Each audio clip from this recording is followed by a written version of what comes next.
y que muchas veces implica, digamos, implica resolver situaciones o problemas que no están del todo en la teoría o en ciertos autores, sino que se presentan en la realidad. John hablaba de este concepto de zonas indeterminadas de la práctica, que alguna de ustedes citó en el cuestionario, que es justamente eso, son esas zonas donde nosotros no sabemos cómo responder porque en ningún libro lo leímos y buscamos diferentes conocimientos que tengamos, teóricos, pero no solo teóricos, sino también esquemas de intervención, por ejemplo, que hayamos tenido de experiencias previas, nuestras biografías escolares, o sea, buscamos un conjunto de conocimientos, a veces más conscientes y otras veces menos, para resolver esos problemas o situaciones, ¿no? Entonces eso es lo que tiene de particular una práctica profesional, a diferencia de aprender simplemente una teoría. Digo. Es por ello, bueno, que los conocimientos, acá agregaba una colega, es por ello, o una colega, no sé, es por ello que los conocimientos deben producirse a partir de estudios en y sobre la práctica. Justamente lo que apuntan autores como John, como Perrenú, con la práctica reflexiva, es a producir conocimientos a partir de la reflexión sobre esas situaciones o problemas que vivimos. Entonces, la idea es, digamos, cómo resolví un problema, si lo podría haber hecho, yo me acuerdo que a veces cuando salíamos de las prácticas, de observar prácticas, yo le preguntaba a mis estudiantes, si tuvieras la posibilidad de repetir esta clase, ¿qué cambiarías? ¿No? Entonces, uno a partir de ahí empieza a reflexionar sobre lo que hizo y la verdad que era la mejor forma a veces de dar una retroalimentación, porque el propio estudiante analizaba muy claramente qué cosas le había ido bien, digamos, se sentía seguro, que creía que había sido positiva su clase, y qué cosas sentía que tenía que manejar. Y bueno, sobre eso trabajamos, ¿no? Pero la idea esta de construir conocimiento es porque también hay, obviamente, un montón de esquemas y un montón de preconceptos, la biografía escolar, etcétera, que se ponen en juego en esa práctica. Y que si yo no reflexiono sobre cómo actué, si yo no lo pienso críticamente, si no analizo otras posibles intervenciones, si a veces un profe de práctica no me indica que hubo un conjunto de estudiantes que quizás no participaron en la clase, o un conjunto de estudiantes que no terminó de comprender la consigna, ¿no? Y yo reflexiono entonces sobre eso, que quizás al momento de la clase, entre los nervios que tenía, preocuparme por el contenido, tratar de atender a las respuestas que me daban los estudiantes y todo, no pude atender, ¿no? Entonces, justamente la idea de esto es producir conocimiento a partir de esas situaciones y problemas. Que ese conocimiento es propio de la experiencia, pero esto no implica que sea, que esté por fuera de alguna teoría o de diferentes marcos o autores que podamos haber visto en el profesorado, todo lo contrario. Yo señalé la vez pasada que lo que diferencia a un profesional de una persona con sentido común, básicamente, es que un profesional maneja teorías, maneja ciencia, o sea, y puede dar cuenta de su práctica y puede reflexionar sobre su práctica y construir conocimientos sobre su práctica también a la luz de las evidencias y de la teoría que hay en el campo educativo. Entonces, en ese caso, digo, no estamos hablando solo de conocimientos propios de la experiencia que no se vinculen con la teoría, sino al contrario, la idea es poner en juego también la teoría.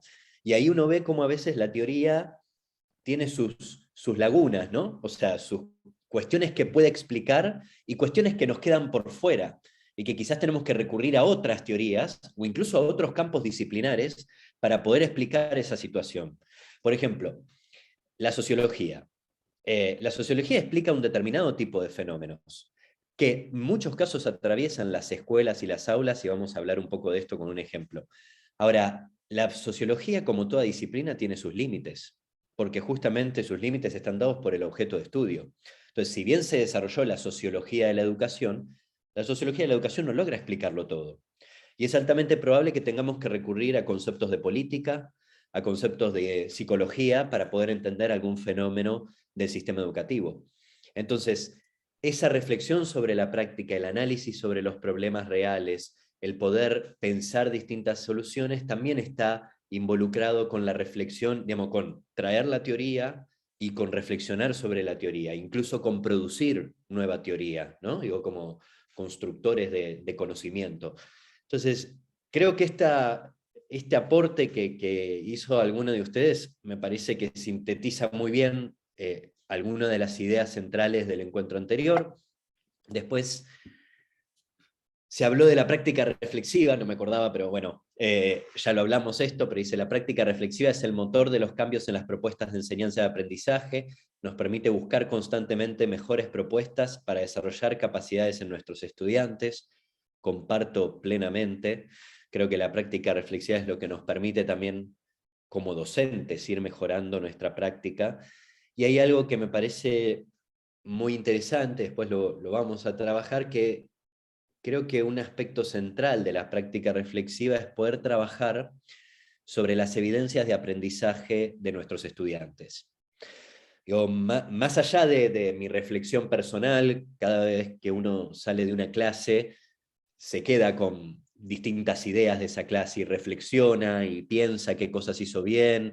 Cuando hubo algún incidente crítico, uno le da vueltas y se pucha, ¿por qué pasó esto? No me lo esperaba. Tiene que ver con la planificación, tiene que ver con el recurso que llevé, cómo hubiese hecho distinto. Digo, hay una reflexión personal que uno hace sobre la acción, pero también creo que es importante poder tomar evidencias de aprendizaje de los estudiantes. ¿Qué quiero decir con esto?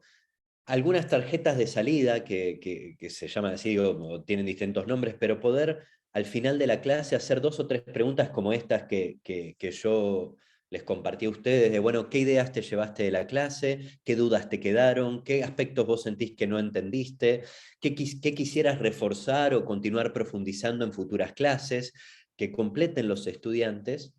Eso nos permite tener algún feedback de la palabra y de la voz del estudiante, ¿no? Lo mismo que analizar las producciones de los estudiantes, qué contestan, cómo analizan las cuestiones, cuánto aprendieron de lo que yo les enseñé, y tratar de tener ciertas evidencias de aprendizaje constante, incluso poder hacer análisis de esto que yo decía, de, bueno, ¿participaron todos en una clase? ¿Todos más o menos hicieron aportes? ¿O hay un grupo que sí y un grupo que no? ¿Cómo puedo yo atender a la participación de ese grupo que quizás estuvo más relegado?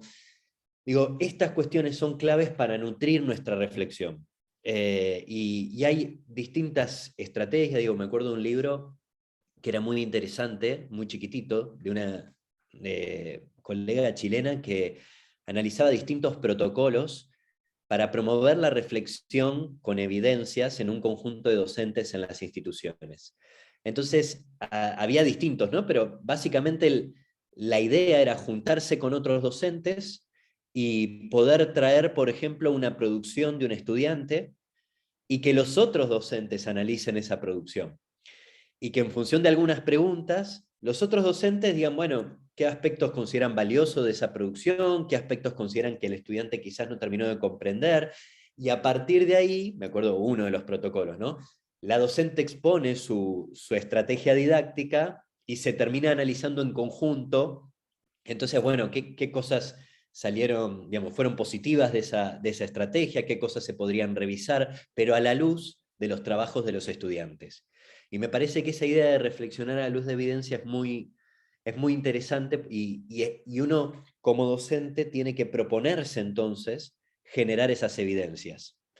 Y yo ahí tengo un tema, digamos, cuando en las materias, digamos, nosotros a veces como docentes las únicas evidencias que tenemos son los trabajos parciales o los trabajos finales de una materia, y son fotos esos trabajos, ¿no? Son fotos en un determinado momento, pero no son quizás evidencias constantes. Y las evidencias más constantes que tenemos en la clase a veces tienen que ver con la participación de los estudiantes, o sea, qué preguntas nos hacen, qué aportes hacen, pero también sabemos que las aulas a veces son grandes y que las aulas a veces son diversas, no a veces, son siempre diversas, y que hay estudiantes que participan más y estudiantes que participan menos, estudiantes más extrovertidos y estudiantes más introvertidos, y a veces con un aporte o con ciertas voces no podemos tener el feedback de todos respecto de cómo van en sus procesos de aprendizaje.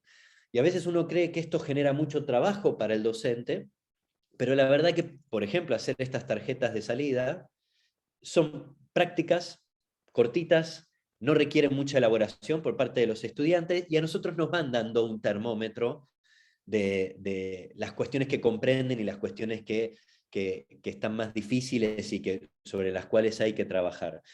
Entonces creo que eso de ir, digamos, que hace a la evaluación formativa, no solo del estudiante, sino de mi propia práctica, me parece que es sumamente rico para promover la reflexión. Después, otros de los aportes, decía la importancia de reconocer el plan curricular de la carrera para enseñar mi materia en el marco de un perfil a titularse, con la meta de desarrollar capacidades profesionales duraderas. Y el otro era los propósitos formativos y los contenidos deben estar planificados en función del perfil de egreso. Algo que hablamos mucho la vez pasada es esto de pensar que en los profesorados formamos docentes, que son profesionales que tienen cierta responsabilidad en un sistema complejo, digo, como es el sistema educativo, y que esperamos que sean capaces de desarrollar la enseñanza, intervenir frente a la diversidad de sus estudiantes, formar parte de un colectivo docente y de una institución que se debe pensar a sí misma. Digo, no estamos pensando la práctica de manera aislada de que un docente en un aula enseñando a sus estudiantes, sino un docente también en una institución y un docente en un sistema, ¿no? Y como parte digamos, con un rol muy importante en garantizar incluso un derecho social, como el derecho a la educación. Y entonces, cuando uno empieza a pensar lo complejo que es esa tarea, es importante entonces poder analizar las materias, los contenidos que cada uno enseña desde nuestra propia disciplina en función de ese perfil del egresado. Para pensar digamos, cuál es el aporte que mi disciplina o que mi espacio curricular está haciendo para ese docente que apuntamos. Y después voy a complementar esto con algunas otras ideas, pero digo, creo que esto que han señalado también fue una idea muy fuerte que trabajamos en el encuentro anterior. Ahora vamos con inquietudes, que como ven son más. Siempre, y está bueno que las dudas o las preguntas sean más. Hay algo que me pareció sumamente interesante y aparte es bastante contemporáneo porque en los medios están surgiendo bastante consultas y diálogos entre especialistas que se pelean y que ni siquiera pueden compartir una silla juntos en unas conferencias sobre, ahora particularmente el tema de alfabetización inicial. Este aporte, esta inquietud se había planteado en 2 o 3 comentarios que ustedes hicieron, pero particularmente uno hablaba de las teorías de alfabetización inicial, el enfoque fonológico, ¿no? Digo, y acá una pregunta que me parecía interesante que hicieron es, bueno, ¿cómo compatibilizar ciertos resultados esperados en el profesorado, por ejemplo, o ciertos lineamientos y enfoques curriculares que adopta el diseño curricular de la jurisdicción, por ejemplo, un determinado marco, un determinado enfoque para trabajar la matemática, la ciencia, la alfabetización, etcétera, con las necesidades y saberes previos de los estudiantes, ¿no? Que, que muchas veces sabemos que en la secundaria, cuando se termina la secundaria, no se alcanzan los aprendizajes que esperamos que todo estudiante pueda adquirir a lo largo de la educación obligatoria. Esto lo demuestran claramente los operativos nacionales de evaluación, que al último año de la secundaria muchos estudiantes no logran esos aprendizajes. Aún así, digamos, aprueban y terminan la secundaria, ¿no? Pocos, digo, la mitad. O sea, todavía tenemos una brecha importante ahí como país para continuar trabajando. Y algunos de estos estudiantes obviamente acceden al nivel superior. Y lo que tenemos, como todo nivel educativo, es diversidad. Diversidad de puntos de partida, ¿no? Y a mí ese es un tema, la verdad que valoro que lo hayan incluido porque yo creo que es un tema que tenemos que pensar incluso como país, ¿no? Porque, y ahí se pone mucho a veces en tensión esta idea del ingreso irrestricto o no, y yo creo que podemos pensar un ingreso irrestricto al nivel superior, pero que atienda a esas diversidades. porque lo que hoy sucede es que tenemos ingreso irrestricto al nivel superior, pero todos ingresan a la misma propuesta. Y como todos ingresan a la misma propuesta, muchas veces nos pasa que a mitad del primer cuatrimestre ya hay alumnos que desertan, que no pueden con las primeras materias, que presentan dificultades para producir o comprender los textos propios del nivel superior, y hay otros alumnos que lo transitan bien. Entonces, yo creo que ahí como sistema, digo, y esto ya excede al profesorado, sí deberíamos pensar trayectos distintos en función de esos saberes previos. Entonces, poder generar algunos espacios curriculares para que aquellos estudiantes que necesitan fortalecer algunos conocimientos que esperábamos que traigan del nivel secundario, digamos, de la educación obligatoria, puedan abordarlos, previo a iniciar otras materias de la carrera que tienen mayor nivel de complejidad, mientras otros estudiantes que sí quizás están en condiciones puedan ingresar a esas materias. De esa forma me parece que efectivamente estamos atendiendo a esa diversidad. Porque si no, me parece que a veces, digo, en los hechos, en el discurso decimos que es irrestricto, pero en el fondo sabemos que gran parte de los estudiantes de nivel superior terminan abandonando sus carreras.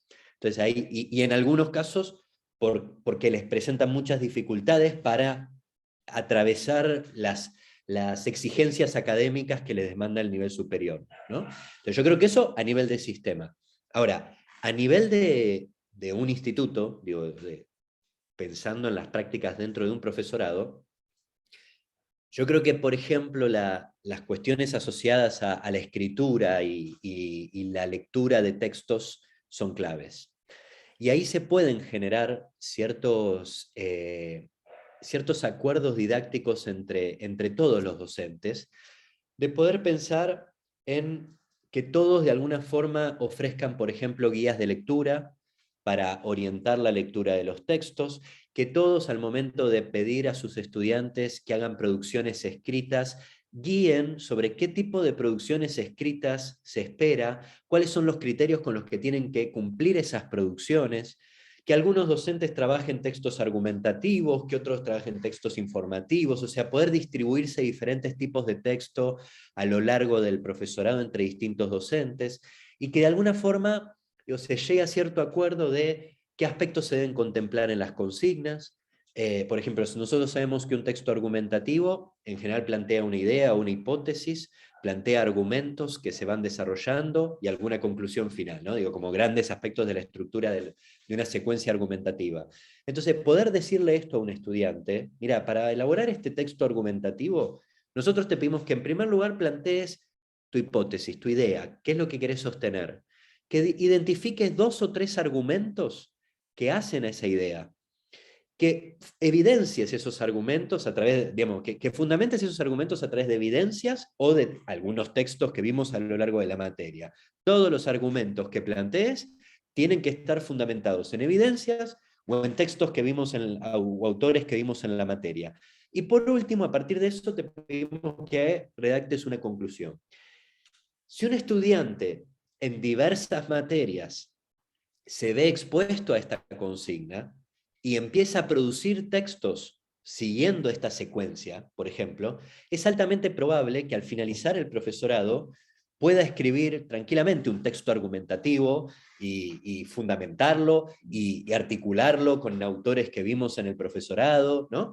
Pero esto es una práctica que obviamente necesita trabajarse de manera sistemática y que a veces no basta con un espacio curricular de lectura, escritura académica, digo, de los que hay muchos en los profesorados, que abordan estas cuestiones y que es muy importante, pero a veces no basta solo con eso. Y hay mínimos acuerdos didácticos que se pueden establecer entre docentes para trabajar sobre estas cuestiones. Lo otro que también me parece interesante es justamente diversificar las estrategias de enseñanza, pero es complejo, ¿no? Sobre todo cuando tenemos muchas estudiantes, pero poder pensar que, digamos, modelos alternativos a la enseñanza simultánea.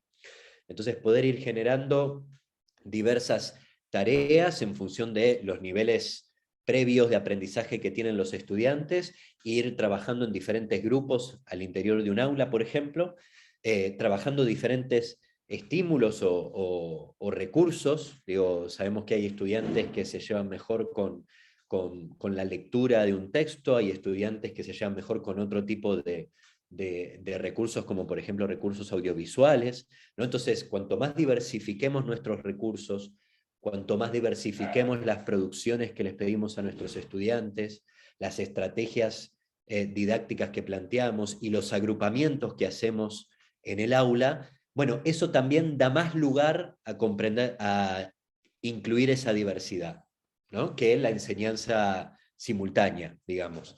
Entonces, son algunas estrategias. Y lo otro que quería plantear en relación a esto, respecto de la alfabetización inicial, pero no solo de eso, es sobre los lineamientos y enfoques curriculares que a veces adoptamos, ¿no? Yo creo que cada práctica y cada formación es importante que explicite sus marcos teóricos, su visión, su concepción sobre la educación, digo, y creo que no da todo lo mismo, y creo que no podemos ser parciales al respecto, y que es una responsabilidad nuestra poder reconocer sobre qué marcos nos paramos para poder ser críticos, digo, porque si no lo reconocemos, entonces estamos planteando nuestros marcos como si fueran universales, o los únicos, y no lo son. Entonces, lo primero que creo que hay que hacer es explicitar esos enfoques sobre los cuales nos estamos parando, ¿sí?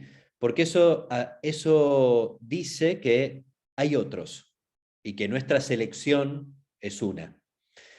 Si lo podemos fundamentar, mejor aún. O sea, ¿por qué estoy parado en este enfoque y no en otros?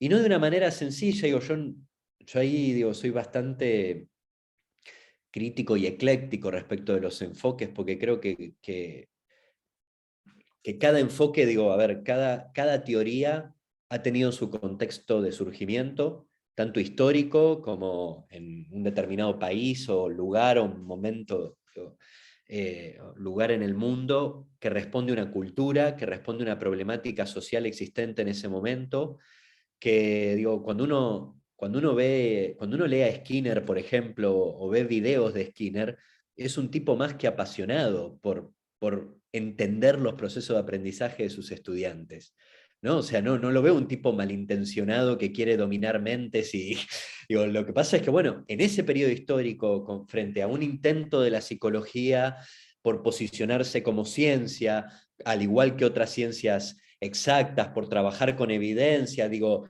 en un marco histórico particular, en un país particular, etcétera, digo, todo eso hace que obviamente la teoría que se produzca del conductismo, quizás uno puede estar más a favor o en contra, yo creo que incluso hay aspectos que son interesantes, por ejemplo, el conductismo señala la importancia de la retroalimentación inmediata y ha analizado de qué modo una retroalimentación diferida en tiempo es menos potente que un feedback rápido que yo le doy al estudiante. Digo, hay algunos aportes muy interesantes del conductismo, digo, pero yo puedo no estar parado en ese enfoque. Digo, pero es interesante poder explicitar por qué, ¿no? Y poder ser, digo, crítico en el sentido de entender que las teorías surgen en un contexto social particular, histórico, y poder hablar sobre eso me parece que es muy importante, pero también, habiendo reconocido esto, yo creo que hoy nos merecemos un debate respecto de qué es formar a docentes críticos. Eh, y a mí me parece interesante que a lo largo de la formación docente se puedan trabajar diversas teorías, aún aquellas con las que no acordamos, y que brindemos, digamos, un repertorio diverso de teorías y de estrategias para la enseñanza, que podamos analizar sus pros y sus contras, y que esto después el docente, digo, me parece que un docente crítico es alguien que es capaz de reconocer todo ese conjunto de teorías y poder tomar de diferentes teorías los aportes que considera centrales, y al momento de estar en el aula, ir viendo también la diversidad de sus estudiantes e ir interviniendo en función de esa diversidad. Y tomé lo de alfabetización inicial porque efectivamente hay diferentes enfoques. Hoy estamos viendo a partir diversas evaluaciones que hay dificultades en la alfabetización inicial fuertes.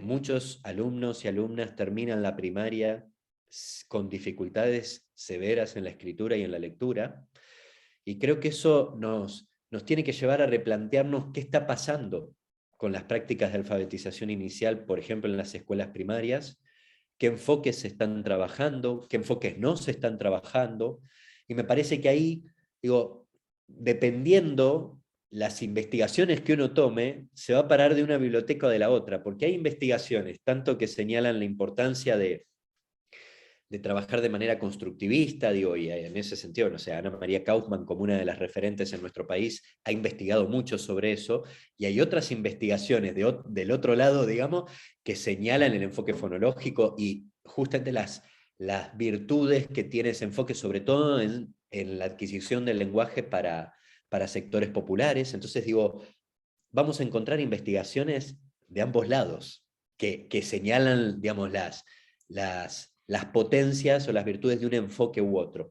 Entonces, y a mí me parece que es importante, digo, como docentes críticos, que tengamos siempre esa apertura, ¿no? A leer investigaciones, a entender cuáles son sus fundamentos, su contexto, sus metodologías. Digo, me parece que eso también hace a la formación de un docente crítico. Para avanzar un punto que en el cuestionario alguien lo señaló fuertemente y me parece que es cierto porque yo me quedé pensando el encuentro anterior en esto, que tiene que ver con los contenidos de la formación específica. Entonces uno habla mucho de desarrollar capacidades y en general cuando uno piensa en esto creo que instantáneamente se nos viene a la cabeza la formación general, porque trabaja temas pedagógicos o asociados a la docencia, a la educación, etcétera, entonces más aplicable a la práctica docente. Se nos vienen las didácticas específicas, porque claramente hablan de la enseñanza y del rol docente, entonces digo, y obviamente las prácticas, porque son el espacio por excelencia donde podemos trabajar sobre estas capacidades, pero nos es más difícil pensar en la formación disciplinar, ¿no? Digo, en la formación específica de la disciplina. Digo, ¿hasta qué punto yo desde el área de lengua, desde el área de matemática, desde el área de biología, digo, puedo contribuir al desarrollo de esas capacidades profesionales? Vamos a trabajar sobre eso un poco más adelante, pero a mí sí me parece clave algo que también creo que hay que repensar en la formación docente, que es cuál es el sentido de esa formación específica, cuál es el conjunto de contenidos que vamos a trabajar en la formación específica. En general, la literatura internacional digamos, habla de que los programas efectivos o de alto impacto en la formación de docentes están muy vinculados, entre otras cosas, a que esos docentes se forman fuertemente en el currículum que tienen que enseñar en las escuelas, ¿no? Entonces, hay mucho foco en el profesorado puesto en la comprensión de los diferentes contenidos y conocimientos que el docente tiene que enseñar, que después va a tener que enseñar en las escuelas. Y a mí particularmente en el Infod, hablando con diversos especialistas de las didácticas específicas, de diferentes disciplinas, en muchos casos me señalaron, yo en algunos casos lo vi, digo, quizás más en ciencias sociales, pero digo, no, como uno no es especialista en todos los campos, digo, me servía hablar con diferentes especialistas que en algunos casos, por ejemplo, los profesorados de secundaria terminan enseñando o abordando muchos más contenidos en el profesorado que lo que los estudiantes van a enseñar después en la secundaria, ¿no? Y obviamente esto a veces se fundamenta en relación a la asimetría necesaria que tiene que haber entre el saber de un docente y el saber de un alumno. Obviamente un docente tiene que saber más de un alumno, ya digo, creo que todos sabemos eso. El tema es si saber más implica saber más cosas en términos de extensión o saber con mayor profundidad aquello que estamos enseñando. Esto me lo dijo una vez Melina Furman y me quedó grabado, ¿no? Porque me dice, bueno, hay veces que entendemos que un docente sepa más es en términos de extensión. Y quizás tenemos que pensar que un docente sepa más implica en términos de profundidad. Entonces, ahí la formación específica tiene un rol central para poder formar a ese docente en el currículum que va a enseñar, pero de manera crítica, profunda, entendiendo los saberes disciplinares que se pusieron en juego, cuáles son las metodologías de construcción de ese saber disciplinar, cómo dialoga en el currículum escolar ese saber disciplinar con el de las otras disciplinas que forman parte del currículum de la educación obligatoria. Digo, hay mucho para hacer y para comprender en relación al currículum escolar. Digo, y hay veces que, por ejemplo, en los profesorados de primaria, al menos no sé en el caso de ustedes, pero yo me encuentro con muchas autoridades y docentes de los profesorados de primaria acá en la ciudad, que claro, muchas veces se da por supuesto que el estudiante, al haber atravesado la primaria, la secundaria, ya sabe los conocimientos disciplinares que va a tener que enseñar, por ejemplo, de matemática en la escuela primaria. Ya vio fracciones, ya vio, ¿no? Y sin embargo, sabemos que las biografías escolares son muy diversas y que algunos quizás vieron el concepto de fracción con una determinada estrategia que fue significativa, que le permitió comprenderlo realmente, y en otros casos no tanto. Entonces, volver a visitar ese conocimiento disciplinar que a veces se da por hecho, se supone que se sabe, volver a comprender cuáles son sus bases, sus fundamentos, hasta sus orígenes históricos, digo, de dónde surge esto, sus posibilidades de aplicación a diferentes problemas o situaciones reales, es una forma de justamente volver a, digamos, poner foco en ese currículum, enseñar, y que ese docente pueda adquirir un conocimiento profundo sobre lo que va a enseñar. Entonces yo creo que ahí hay mucho que tiene que aportar la formación específica, particularmente.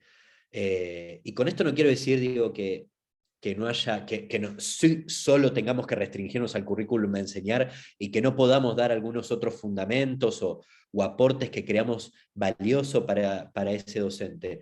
Pero me parece que a veces nos centramos más en la disciplina y en poder comprender la disciplina y no hacemos ese salto hacia, bueno, ¿qué parte de toda esa disciplina se está enseñando en las escuelas? ¿Cuál es el enfoque que plantean los diseños para enseñar eso? Y cómo es la transposición que se hace de ese conocimiento disciplinar a el contenido escolar que trabajamos, ¿no? Digo que son aspectos centrales para que un docente comprenda y tenga mayor manejo del contenido en un aula. Luego mencionaban lo de la interdisciplina, si la interdisciplina permite la construcción de capacidades sin perder la individualidad de cada disciplina. Esto lo voy a responder más adelante, pero claro que sí. Hubo una pregunta interesante, bueno, ¿por qué las capacidades son útiles para futuros docentes? Es el sentido de todo esto, preguntarnos eso. Y ahí, a ver, mi respuesta es porque esperamos que un docente sea capaz de intervenir, de resolver situaciones, de lograr mejores aprendizajes en los estudiantes, de atender a la diversidad de sus estudiantes, de comprenderse dentro de una institución y dentro de un colectivo, de entender que tiene una responsabilidad, una ética profesional frente a un servicio del Estado, un derecho. Entonces digo, por todas estas razones, creo que es importante pensar qué es lo que esperamos que ese docente sea capaz de hacer, ¿no? Y por eso es importante trabajar sobre eso que es capaz. Porque eso que es capaz de hacer no lo va a lograr solo leyendo teoría. Lo va a lograr atravesando diversas experiencias, reflexionando, trayendo evidencia, leyendo autores, o sea, lo va a lograr a partir de múltiples cosas, no solo a partir de la lectura de autores o de la comprensión de ciertos conceptos del mundo educativo, ¿no? O de cada disciplina, en el caso de un profesorado de secundaria, por ejemplo, o también de primaria. Y hay estas dos cuestiones últimas que creo que remiten también a condiciones institucionales, y esto es muy cierto, de bueno, cómo sumar a todos los campos, en el desarrollo de estas capacidades, cómo desarrollar innovaciones cuando tenemos tiempos y condiciones de implementación escasos. Y esto es muy cierto. La verdad que ahí también tenemos una deuda pendiente a nivel de política educativa, digo, de poder pensar otras condiciones laborales, docentes que puedan tener horas para poder planificar junto a otros, elaborar proyectos, digo, sin duda eso no está. Pero sí creo que hay algunas cuestiones de cuando uno, por ejemplo, formula un programa, una materia. Uno puede empezar a formular el programa de esa materia, en primer lugar, solo mirando, digamos, lo que uno cree importante de dar en esa materia. En segundo lugar, recurriendo al plan de estudios del profesorado y viendo cuál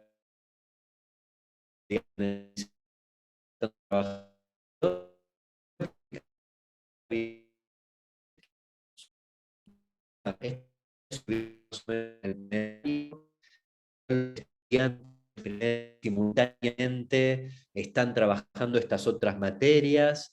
Hay algunos contenidos de las otras materias que tienen relación con los míos, ¿no? Digo, y tener esa mirada ya global del plan de estudios ya me permite encarar la enseñanza de otra forma. Poder preguntar a los estudiantes, ¿ustedes están viendo esto en, no sé, pedagogía? Sí, no, ok, bueno, entonces traigamos, ¿qué vieron ustedes de pedagogía? ¿No? Porque acá lo que vamos a ver lo vamos a ver desde el lado, no sé, de la sociología, pero me interesa lo que ustedes vieron para poder complementarlo. Digo, ya uno tiene otro enfoque, ¿no? Y eso los estudiantes muchas veces lo perciben, digo, y valoran a aquellos docentes que les permiten hacer conexiones entre las diferentes materias del profesorado.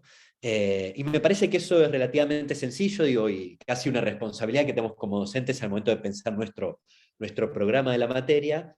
Y luego sí, uno sabe de muchos proyectos que los docentes a veces construimos en el pasillo, ¿no? Digo, o en la sala de profes, cuando nos cruzamos con otro docente, estoy dando este tema, y el otro nos dice, ay, yo estoy dando este, che, ¿por qué no hacemos algo juntos? Digo, y se dan proyectos sumamente ricos a partir de eso.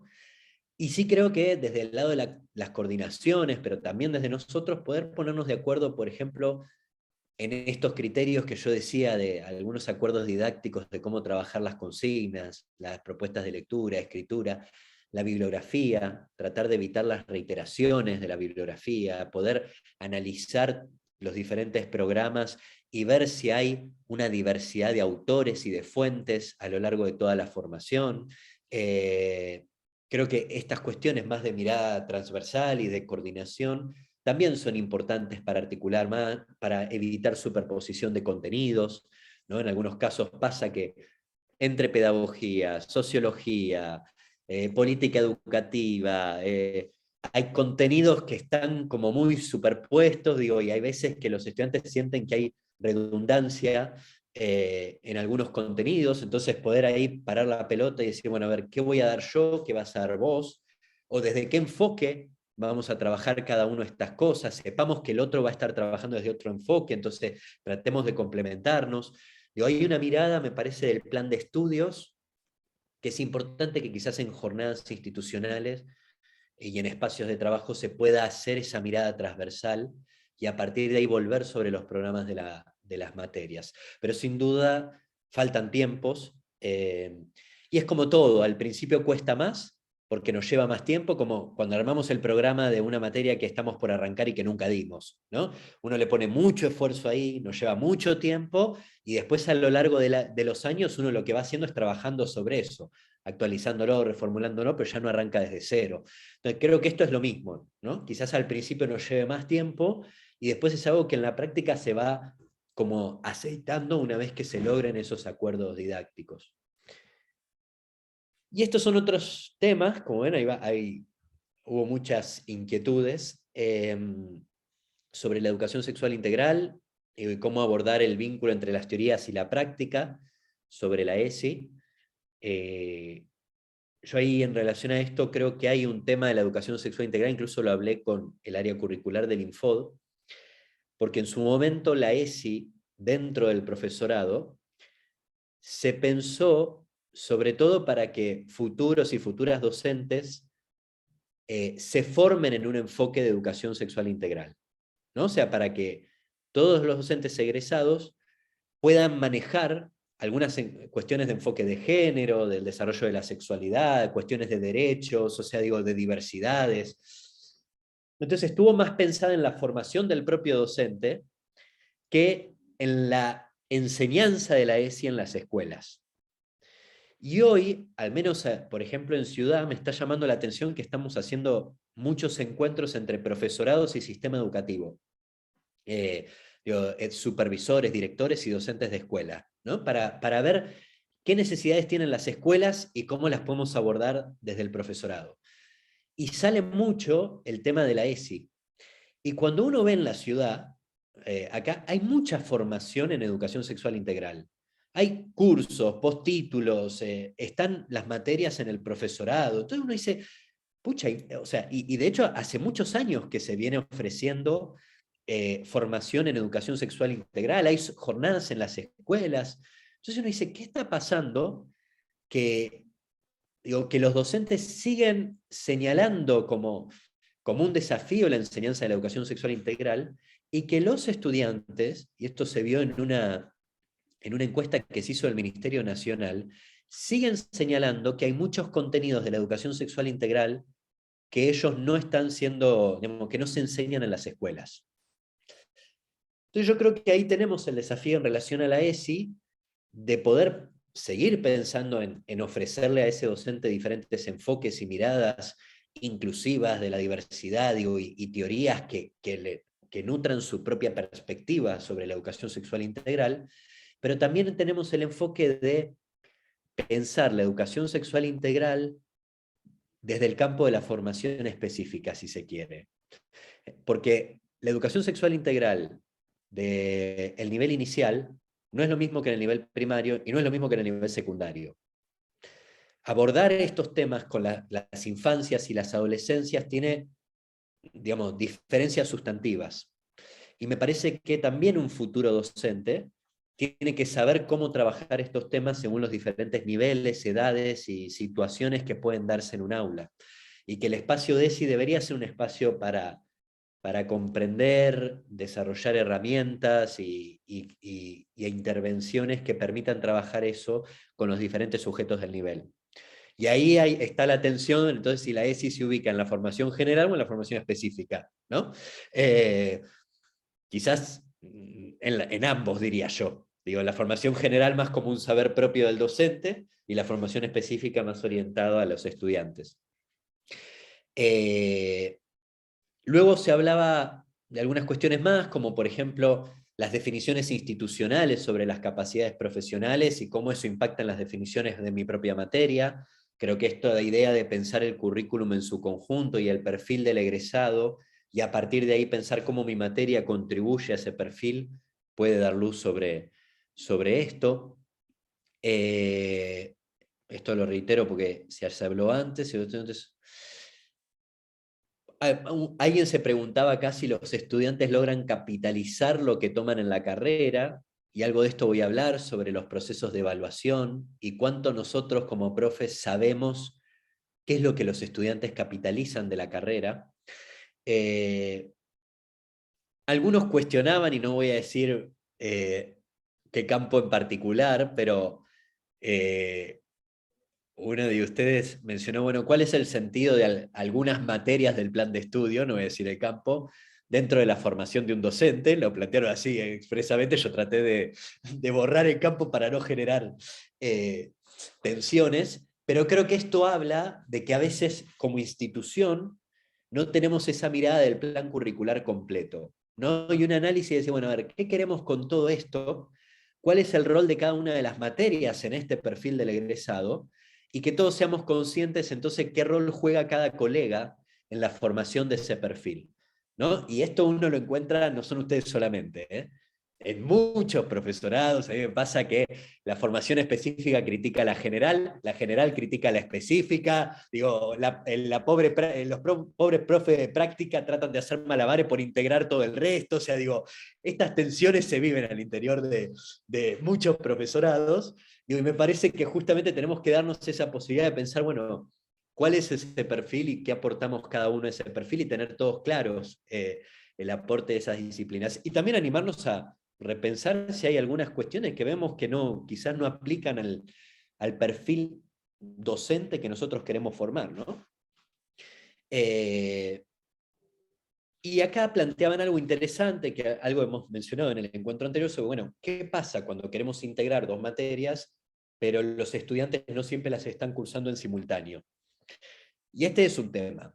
Digo, hay algunas instituciones o algunos proyectos que lo que hacen es establecer, digamos, un conjunto reducido, ¿no?, de materias que deben cursarse y acreditarse en conjunto, ¿no? Digo, como sí o sí, casi como que forman una unidad pedagógica. Entonces, si haces, no sé, el taller de práctica 1 se tiene que cursar a la par de didáctica general, pongámosle, ¿no? Entonces, conforman una unidad que eso permite garantizar esa simultaneidad. Si eso no está, obviamente ahí corremos el riesgo de, bueno, vamos a tener estudiantes diversos, estudiantes que hayan cursado o no esas materias, pero ya les digo, ya pudiéndole dar un lugar al estudiante que cursó esa materia dentro de mi materia, para que traiga los contenidos que abordó en ese espacio curricular y que los relacione con los contenidos de mi propio espacio curricular, ya eso para ese estudiante es sumamente rico.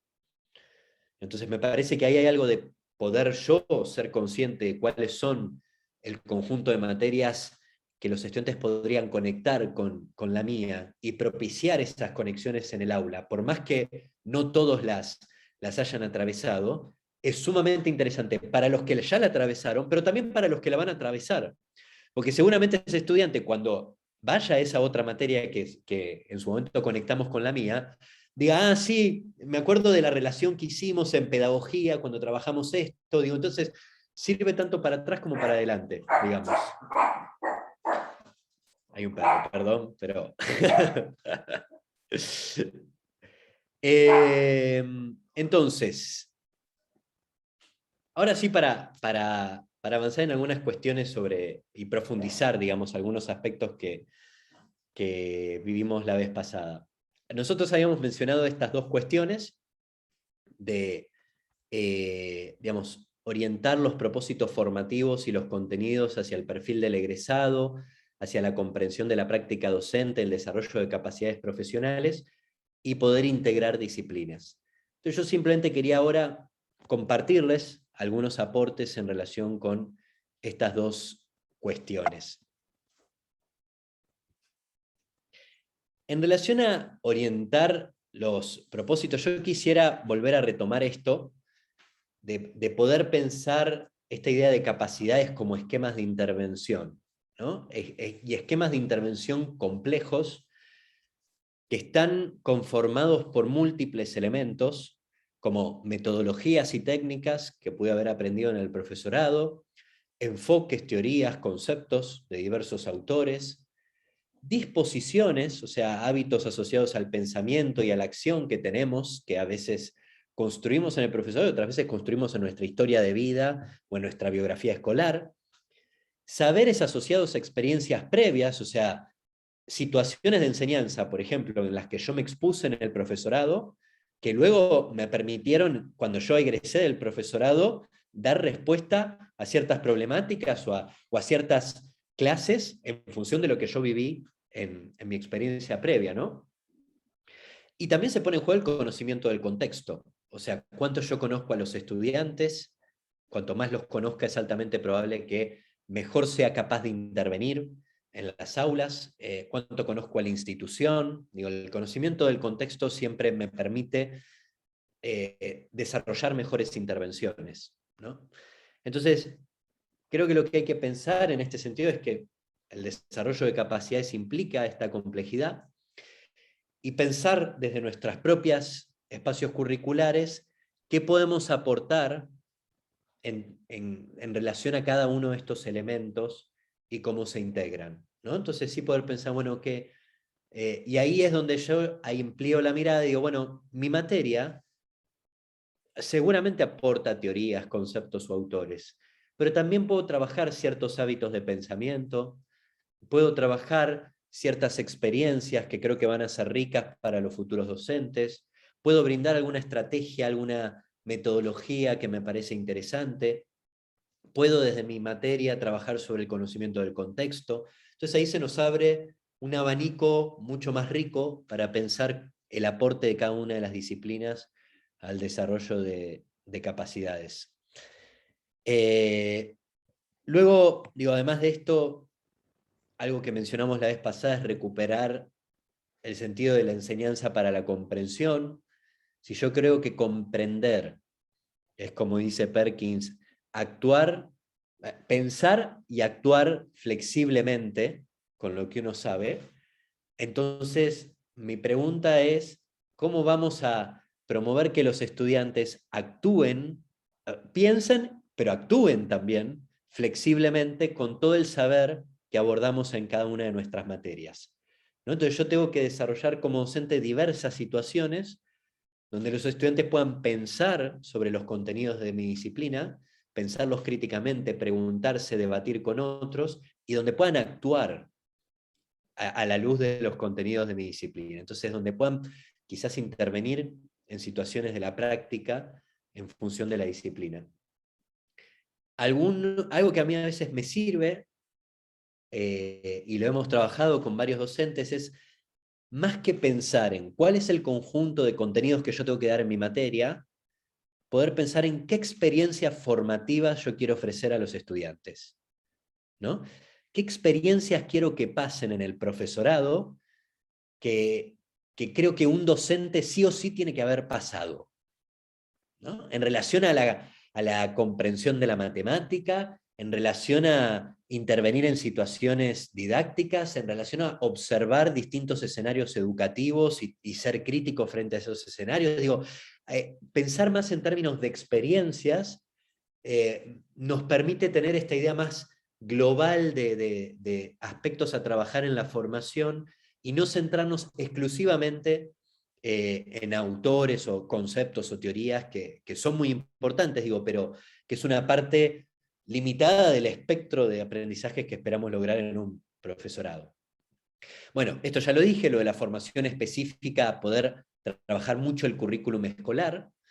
Y en relación a una de las preguntas que a mí me habían quedado por responder de lo que ustedes mencionaron, es esto de poder comprometernos en construir evaluación, en desarrollar evaluaciones y construir evidencia sobre los procesos de aprendizaje de nuestros estudiantes y sobre cómo van desarrollando esas capacidades profesionales. Que esto a veces nos cuesta mucho, como pensar, digo, la evaluación a veces está mal vista o cómo vamos a evaluar capacidades, digo, y yo ahí me pregunto, bueno, ¿por qué evaluamos si un estudiante comprendió una teoría o no? Y no evaluamos si un estudiante ha desarrollado ciertas capacidades o no. ¿Cuál es la diferencia de eso? Si los profes de práctica en general hacemos eso constantemente. Cuando vamos a observar a practicantes, evaluamos cómo interviene ese practicante y le damos retroalimentación sobre eso, ¿no? Y creo que ahí es importante generar dispositivos que no solo se centren en cada una de las materias, sino que podamos justamente tener una mirada transversal de la formación y que vayamos construyendo evidencia desde las primeras prácticas hasta las últimas de cómo ese estudiante va desarrollando las capacidades que nos comprometemos a formar, cómo va integrando los diferentes saberes que aportan las otras materias en el desarrollo de esas capacidades, que sea consciente de qué capacidades, en qué capacidades es fuerte, digo, se desarrolla muy bien y qué otras necesita continuar trabajando. Y eso necesariamente se ve a lo largo de una formación más, una evaluación más formativa, ¿no? Y a lo largo de toda la carrera. Y eso excede quizás pensar la evaluación en el marco de mi propia disciplina, sino pensar en un dispositivo de evaluación que atraviese a toda la carrera y que le permita al estudiante ir desarrollando procesos de reflexión, de construcción de evidencia y de reflexión sobre su propio aprendizaje y su propio desarrollo de capacidades. Algunos ejemplos más, además de los que vimos la vez pasada, solo para pensar. La teoría puesta en práctica. muchas veces como docentes pensamos, bueno, yo quiero que el estudiante o mis estudiantes conozcan la tríada didáctica, que es un concepto muy importante dentro de la didáctica general, por ejemplo, ¿no? Ahora, una cosa es que yo me focalice en eso y que yo tenga eh, mi mente focalizada en la definición de la tríada didáctica, en el aporte que hizo Llevalard en este sentido, digo, en comprender que la tríada didáctica está compuesta por 3 elementos, digo, y una cosa es ese foco que yo pongo. Otra cosa es el siguiente, que los estudiantes reconozcan de qué modo se configuran situaciones didácticas particulares de acuerdo a esos 3 elementos, al conocimiento, el estudiante, el docente, y a cómo interactúan esos 3 elementos, ¿no? Las características que tiene ese saber a enseñar, el docente y el estudiante, y sus relaciones configuran muy diversas situaciones didácticas, aún en un mismo grado, con un mismo currículum prescripto, ¿no? Entonces creo que esto es una forma de no solo focalizarme en el contenido disciplinar, sino poder pensar la práctica profesional a la luz de ese contenido. También se puede teorizar e investigar a partir de la propia práctica. Por ejemplo, un posible contenido a trabajar en la formación docente es comprender el rol de reproducción social que muchas teorías y muchos autores, por ejemplo Pierre Bourdieu, le han adjudicado a la escuela. Ahora, yo puedo para esto simplemente enfocarme a leer ciertos autores de pedagogías críticas y comprender el rol de la escuela y la reproducción social que ocurre en la escuela desde ahí.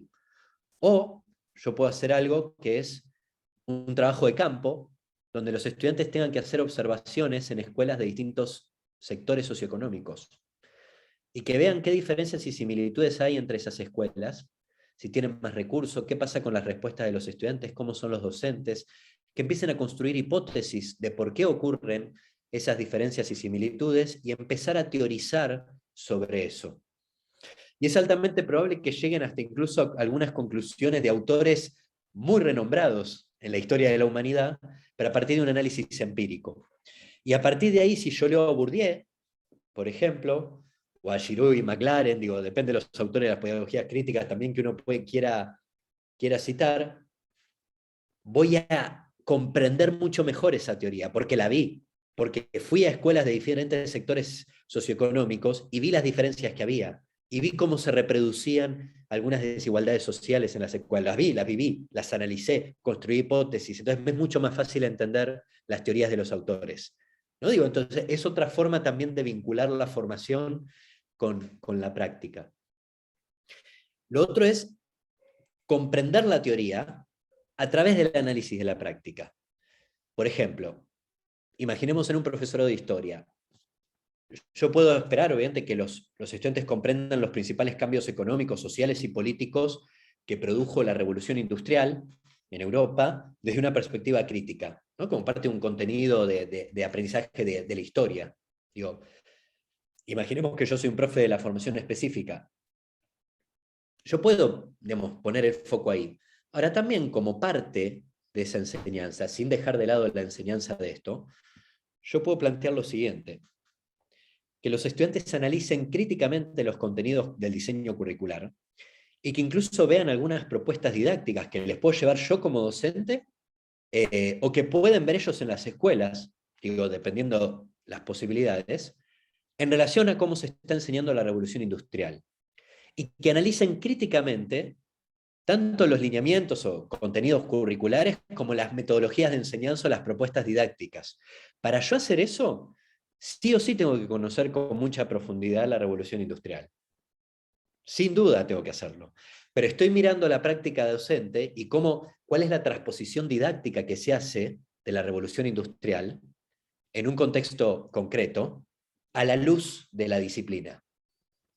Entonces, es altamente probable que esta experiencia, que no se puede hacer con todos los contenidos de la formación específica, digo, pero sí con algunos, a mí como docente, al momento de enseñar la revolución industrial, voy a estar mucho mejor parado que si quizás no atravesé esta experiencia, ¿no? Entonces digo, esa es una forma también desde la formación específica de vincular los contenidos de la formación disciplinar con la práctica profesional y de hecho ayuda a comprender mucho más las disciplinas, digo, y su transposición didáctica.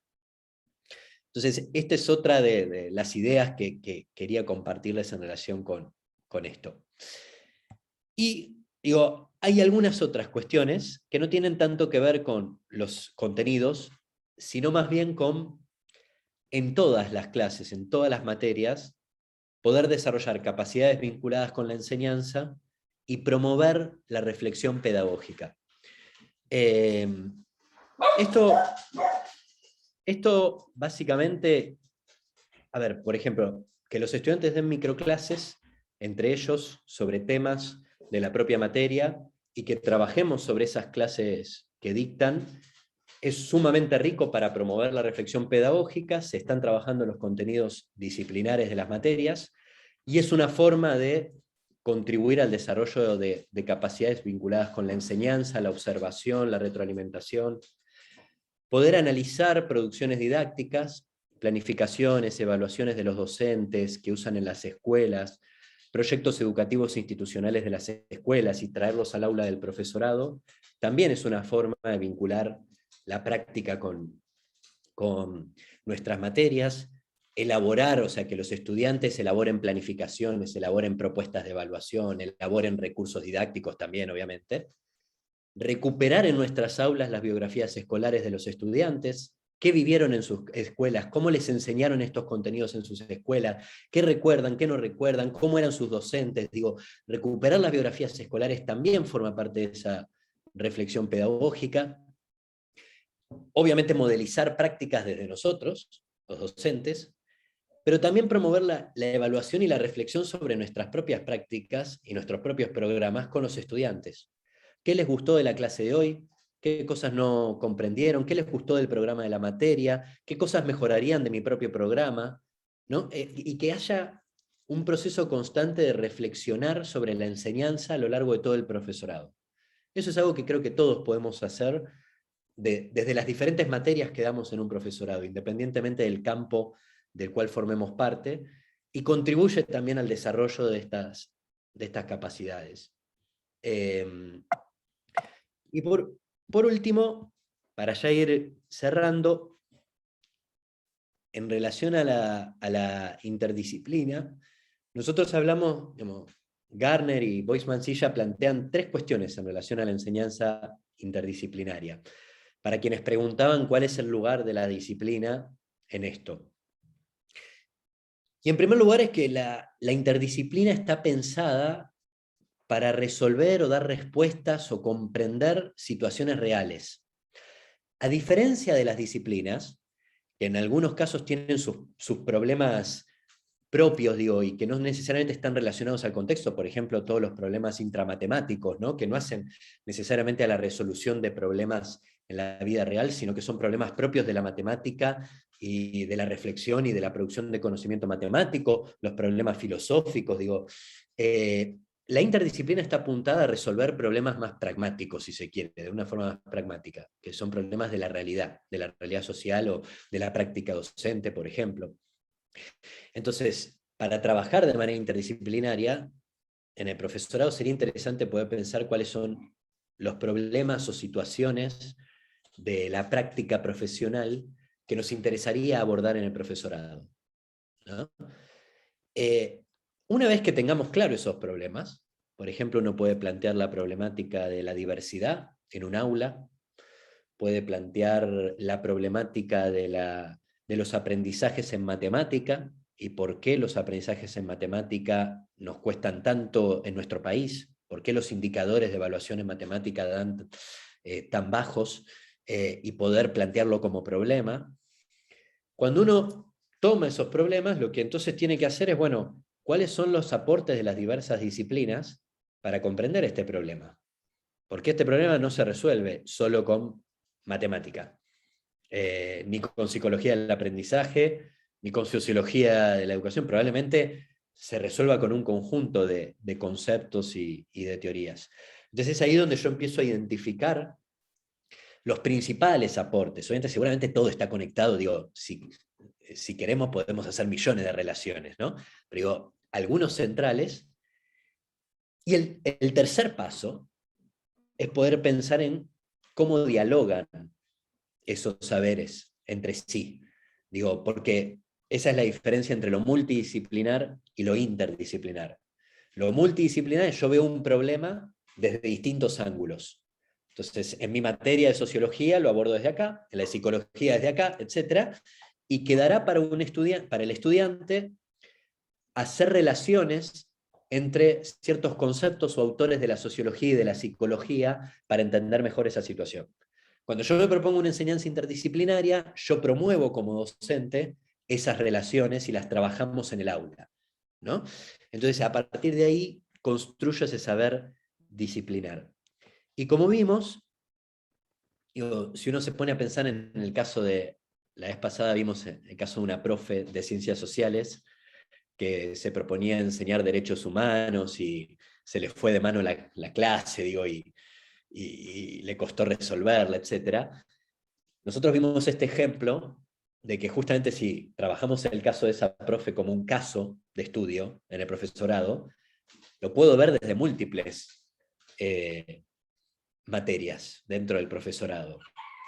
Y por ejemplo, en el caso de la desigualdad educativa, que es un tema digo, que venimos conversando, yo puedo trabajarlo desde múltiples disciplinas, desde el derecho, desde el lado de, bueno, ¿qué es la educación como derecho? Desde el lado de la sociología y de las diferencias sociales, socioeconómicas, los estereotipos sociales, cómo se construyen. Desde el lado de la psicología también y de la construcción de las identidades, de la otredad, digo, puedo trabajar también sobre eso y los efectos también psicológicos de situaciones de desigualdad. Desde el lado de la política, puedo pensar la desigualdad también. Desde el lado de la economía, desde el lado de la historia, ¿no? Digo, si uno ve hay múltiples, y estas cuestiones necesariamente van a dialogar, porque por ejemplo, no es lo mismo pensar las políticas en términos de igualdad educativa que tenemos hoy que las que existían un siglo atrás, que probablemente no las encontremos quizás, o probablemente podamos analizar la escuela sarmientina con sus pros y sus contras como una intención de alfabetizar a toda la población, digo, y con los dilemas y tensiones que podemos tener al respecto, ¿no? Digo, pero ahí la historia y la política dialogan. Lo mismo que cuando hablamos, obviamente, ni hablar la economía, qué pasa con la desigualdad educativa según los contextos socioeconómicos y los diferentes momentos históricos de nuestro país. ¿Qué pasa también con los derechos? Digo, uno plantea ciertos derechos en las normas, pero después no hay condiciones materiales o no hay ciertas herramientas que puedan disponer las escuelas o los docentes para trabajar sobre la diversidad. Entonces, en verdad encontramos que hay muchas intersecciones y que las disciplinas son un recorte, pero que claramente están digamos, es necesario que se interrelacionen para poder comprender de manera más compleja el fenómeno de la desigualdad educativa, ¿no? Entonces, digo, esta es un poco la idea del trabajo interdisciplinario. Y un último punto es el siguiente, que me parece que, a ver, en general pensamos el currículum o el plan de estudios como una sucesión de materias, ¿no? Y estamos muy acostumbrados, frente a cualquier cambio curricular, a que quizás las principales preguntas que nos hacemos son qué materias vamos a poner en el plan de estudio y qué carga horaria, ¿no? Pero en general estamos muy acostumbrados a pensar los planes de estudio en función de materias. Y yo creo que eso es una restricción para pensar esta idea de interdisciplina y esta idea también de desarrollar ciertas capacidades profesionales.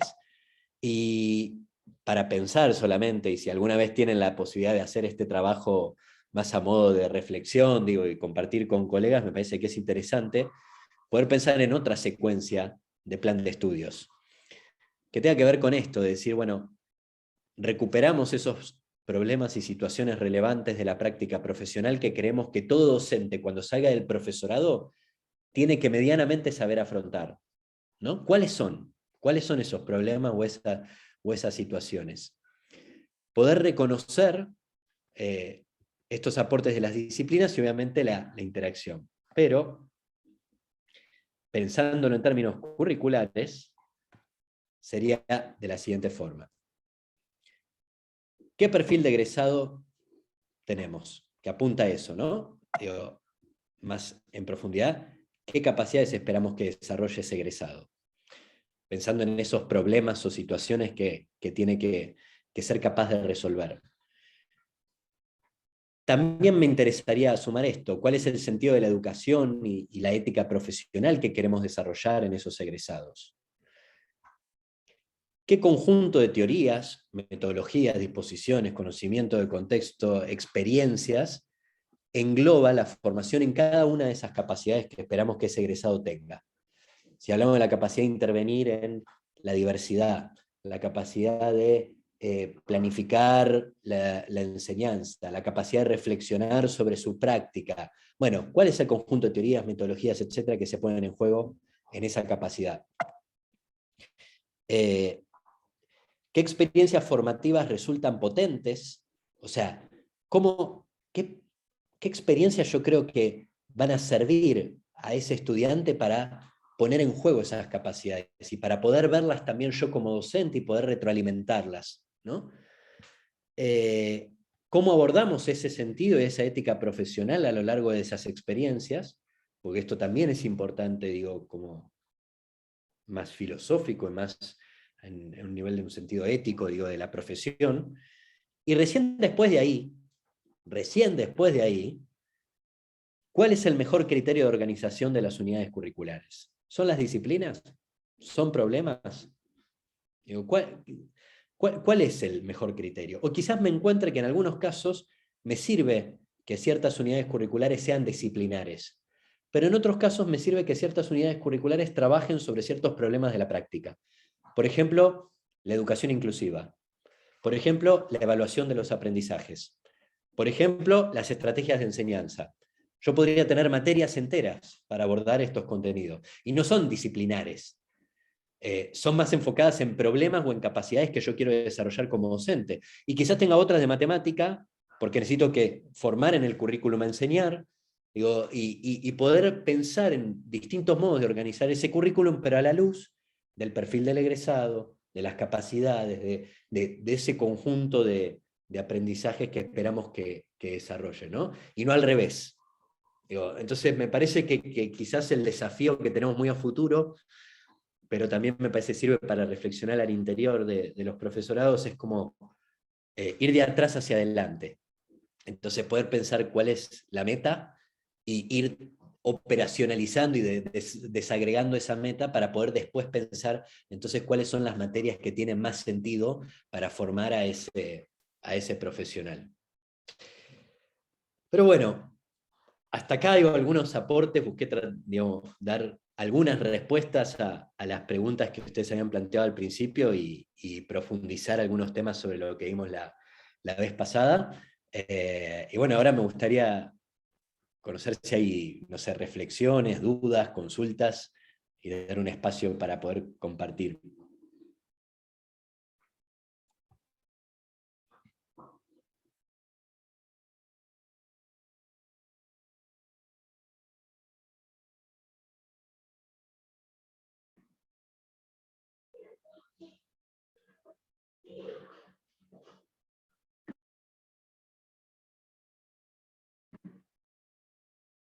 Raquel, no se escucha, ahora sí.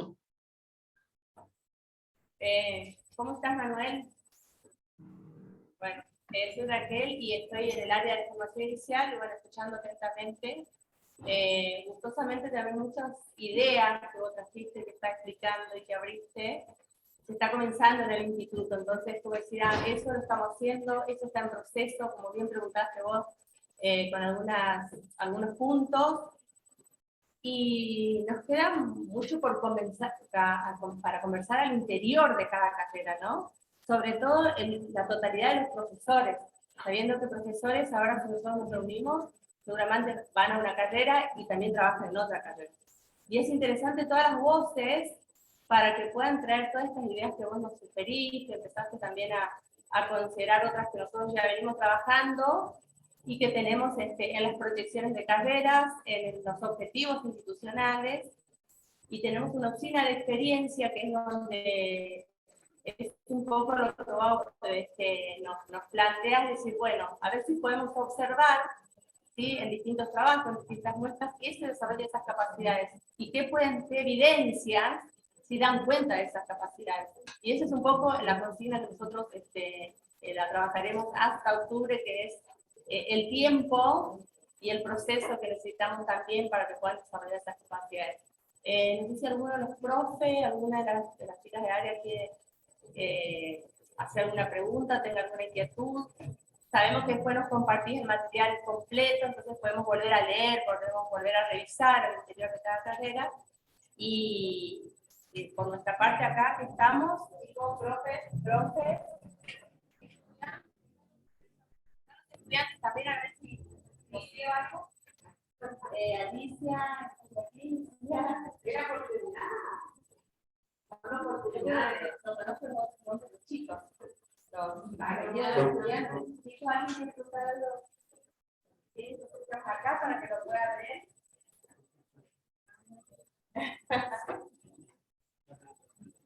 Las pretensiones, dice acá. Por el acá y el fantasma. Ah, claro. Por el acá. Me parece que quería decir alguien acá. Romy. Hace mucho frío acá en Manuel. No sé ahí. Buenas noches, ¿cómo están? Acá también. Muchísimo. Bueno, muy interesante como siempre los aportes de Manuel. Nos invita a quedar reflexionando sobre ¿Puede mejorar su audio, Romy? Está abierto, tenés que acercarte más.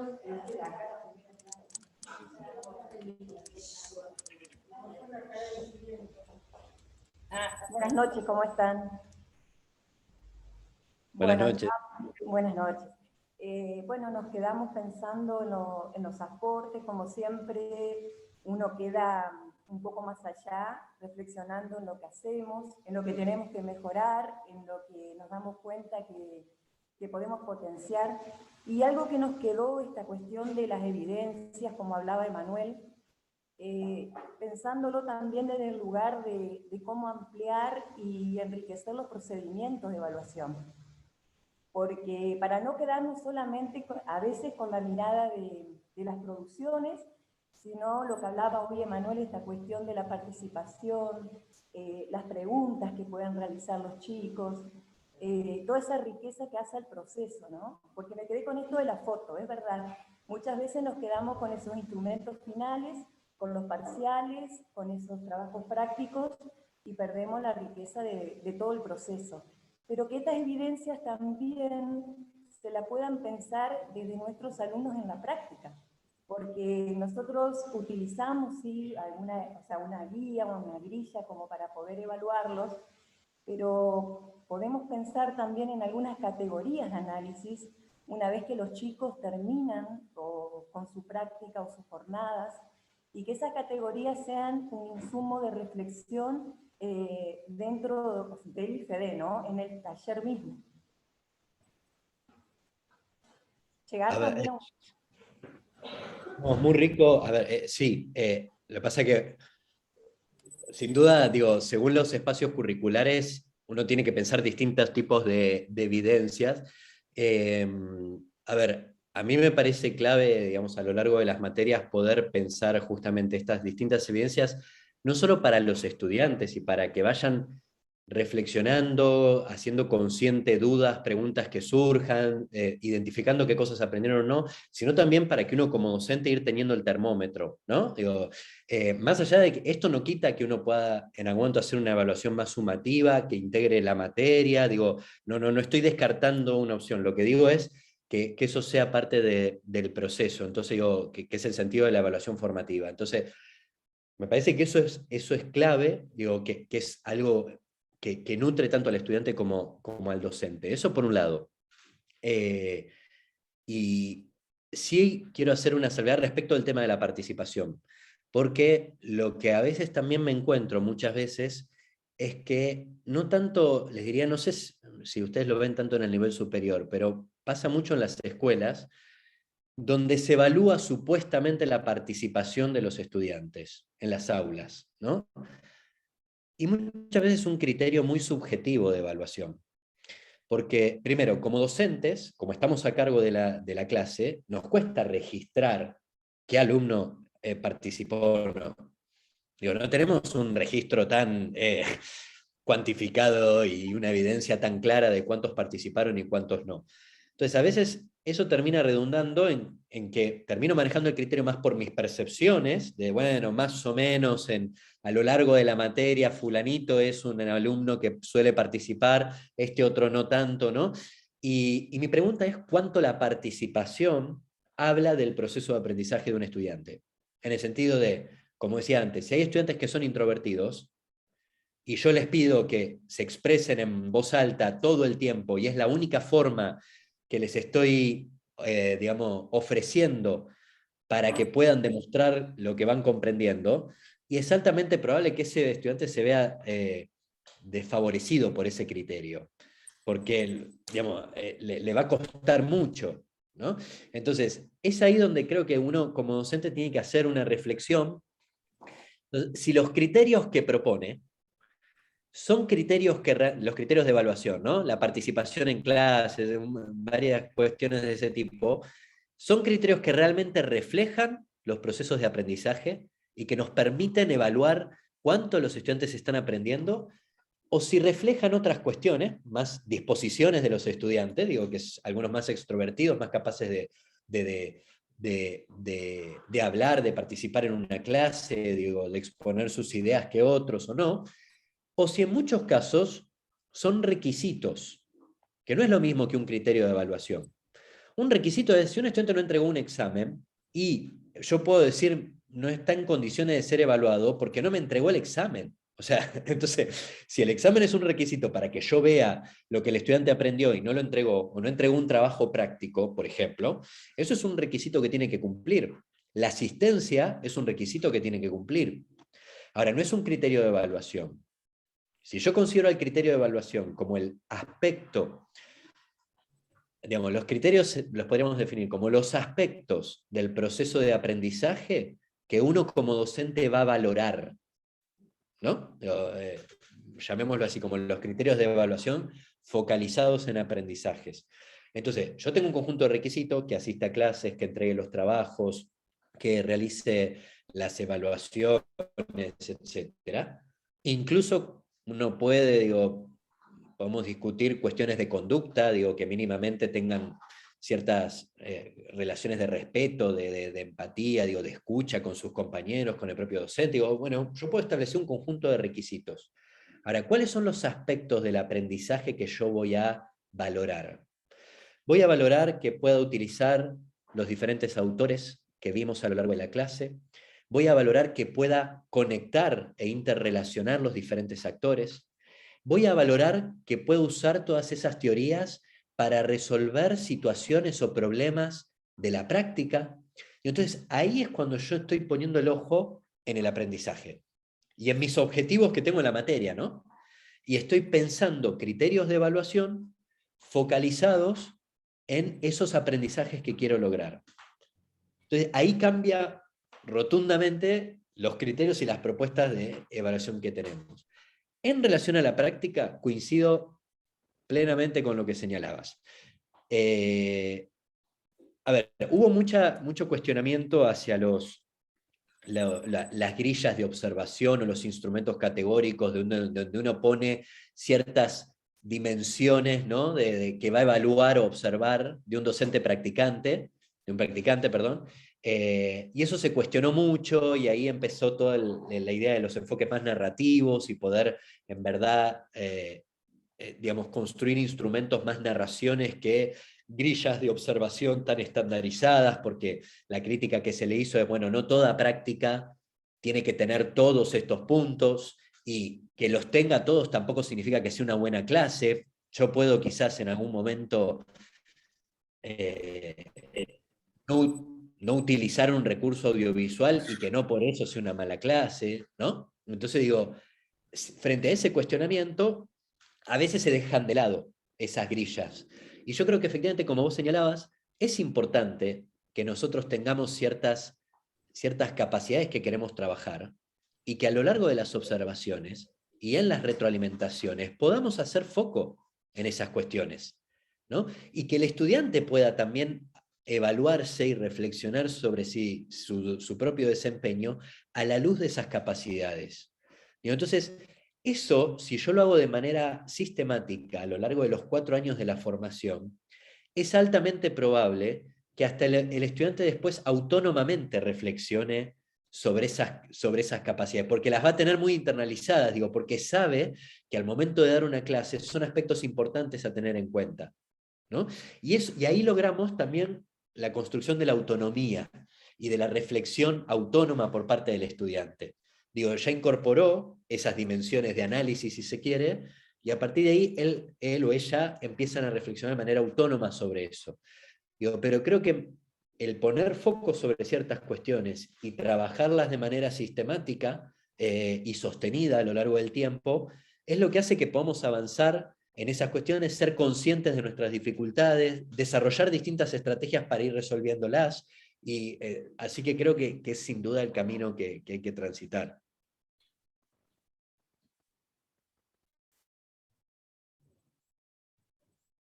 ¿Algún próximo? Si no, vamos cerrando la reunión. Esto de las evaluaciones es la segunda temática en el segundo cuatrimestre, así que esperemos que podamos volver a tener. Más o menos en septiembre, agendanos. Y todo este tiempo es para poder trabajar la estrategia de formación y avanzar hacia ella.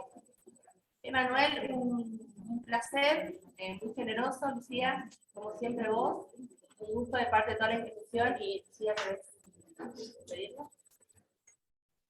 Bueno, no, de mi parte, bueno, como siempre es un placer también. La verdad que les agradezco a quienes se tomaron el tiempo para compartir las ideas, las inquietudes que se llevan, porque es difícil esta interacción, pero me interesaba como escuchar, bueno, qué cosas habían quedado y qué dudas habían surgido. Traté dentro de todo de dar algunas respuestas, opiniones, también aportes sobre las cuestiones que se plantearon, pero creo que fueron como muy ricas, y ya les digo, yo comparto muchas de esas preguntas y dilemas, y bueno, espero que haya servido también esto para profundizar y colaborar, que vi que muchos también ya están trabajando sobre estas cosas que mencionaron, o que están en procesos, o que las han trabajado, así que espero que esto sirva también para continuar ese trabajo que están haciendo entre colegas. Así que de parte mía, bueno, les mando un gran saludo a todos, y seguramente nos volveremos a encontrar. Sí, Emanuel, y para cerrar, primero quiero agradecerte el cambio de horario que hiciste a último momento. Eso, la verdad, agradecemos. Queríamos que todos los profesores puedan participar y se nos complicaba temprano, y bueno, cambiaste tu agenda para poder estar, y eso lo valoramos y lo compartimos. Y bueno, y cierro, y ya después ellos siguen, pero quiero también compartir esto que vos dijiste, que tiene que ver con qué experiencias formativas nosotros queremos que nuestros estudiantes transiten, pasen, vivan acá en el instituto. Hay experiencias formativas altamente disciplinares, depende de algunos espacios curriculares. Hay experiencias formativas que tienen que ver con el desarrollo de algunas problemáticas que después se van a vivir en los niveles donde ellos se van a desempeñar. La diversidad de experiencias que cada uno de ustedes, profesores, adentro de sus carreras, están generando, las podemos ver desde el equipo de gestión, desde el área académica, la comunican siempre al rectorado, y los vamos siguiendo en lo que están haciendo. Lo que buscamos es mayor profundidad, mayor significatividad, exprimirlas al máximo, toda esa creatividad que vemos que van trayendo a las aulas, las modificaciones que están haciendo en sus planificaciones. Entramos al Drive, los coordinadores de carreras nos ponen al tanto de eso. Son algunos los que se sumaron, yo siempre digo es que todavía no está todo el instituto adentro, pero Emanuel, en una de las charlas o de los encuentros, en un encuentro que fuimos, que hay algunos acá a Posadas, el segundo regional del Info, él dijo, bueno, que estos movimientos de algunos empiezan a traccionar para que todos se sumen, ¿no? Estamos cansados, la verdad es que la vuelta a la presencialidad nos dio un cachetazo, ¿sí? Estamos deseando que sean las vacaciones de invierno, vienen re tarde en Corrientes, siempre teníamos en la primera semana, y ahora tenemos que esperar hasta el 18, así que nos estamos arrastrando, pero lo vemos, lo valoramos, nos encanta ver todo lo que traen nuevo, cómo quieren superarse, para generar mejores experiencias. Nos falta un montón, y bueno, ese es el camino que estamos recorriendo, ¿no? Así que bueno, gracias Emanuel por estar, por acompañarnos, por estas pautas que nos vas diciendo, y bueno, y como siempre, en nombre de Mariana y mío, a los profes, nosotros bancamos al equipo de las carreras y el trabajo que están haciendo, y a esos coordinadores que con tan pocas horas, 6 horas es muy poco, son los que generan, ejecutan, ponen la cara, acompañan a los estudiantes, así que bueno, mi reconocimiento a ellos. Gracias. Me sumo al reconocimiento. Bárbaro. Gracias, Emanuel, nos hablamos. Saludos a todos. Chau, chau.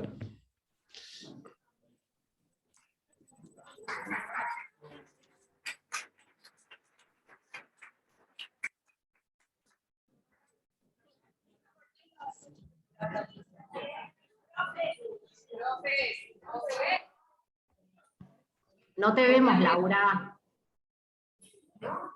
Estamos Mocoretá y yo acá aisladas. Van a escuchar, claro, porque bueno, ¿saben ustedes que acá se le mandó consigna de trabajo?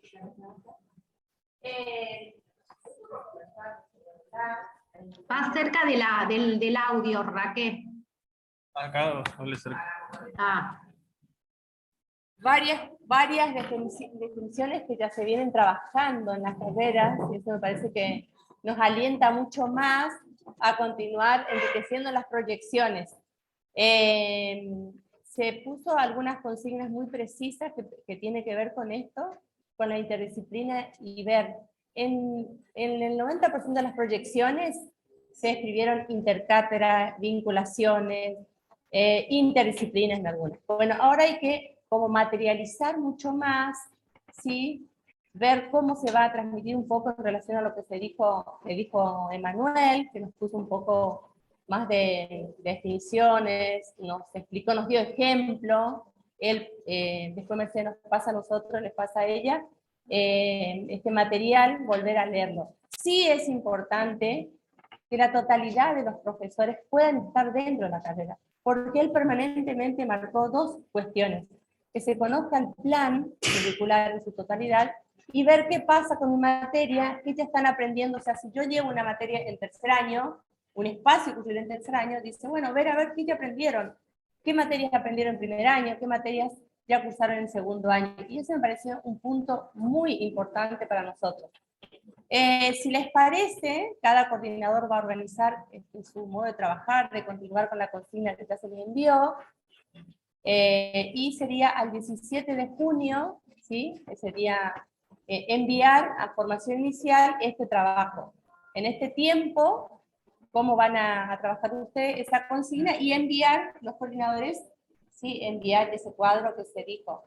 Porque no sé si está en el momento, por la hora que se dio, Manuel, entonces, pensamos, resolvimos inmediatamente cambiar la metodología para que sabemos que el nivel de concentración ganó.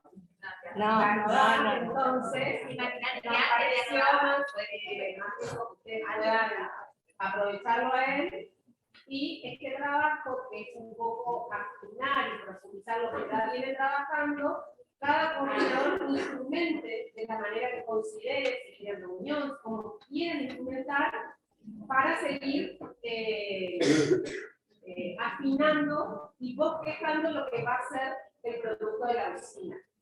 Así que queda ya a libertad y al criterio del coordinador el trabajo. Lo que es información inicial solicita que para él Al 17 al 17 de junio se envíen se estas.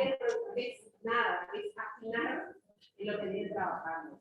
Bueno, la cartera de lengua va a tener reunión el día jueves a las 19:30 horas. Bien.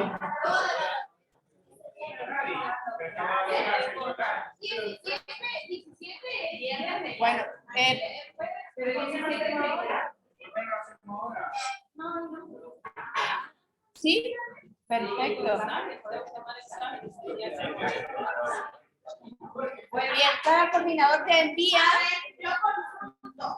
Si se convoca la reunión, los profesores tienen la facultad dentro de las otras carreras de dejarse, por ejemplo, con actividades a los alumnos.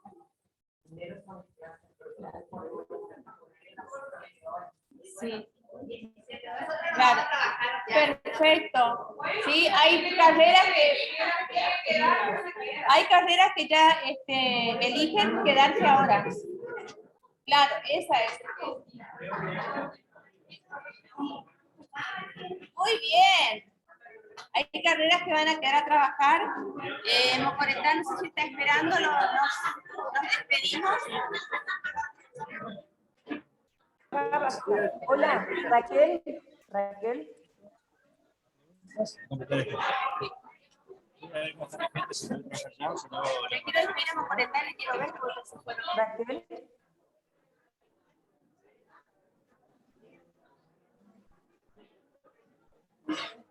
En nuestro caso, Raquel, vamos a trabajar ahora.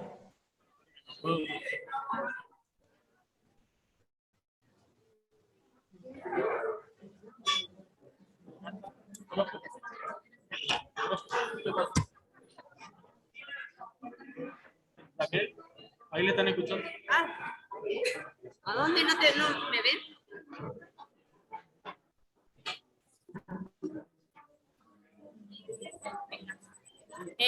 Bueno, Raquel está. Mocoretá, Romina y equipo de trabajo, no sé si me escuchan porque acá se están organizando las carreras. ¿Me escuchas? Raquel, sí, Romina. te escucho, te escucho. Algunas carreras, por una cuestión de que ya están todos, van a quedar a trabajar y otras van a definir en otro espacio trabajar. Lo que se dijo, no sé si escuchamos por acá, es que la tarea que era para seguir trabajando después de la conferencia de Manuel, la tienen que enviar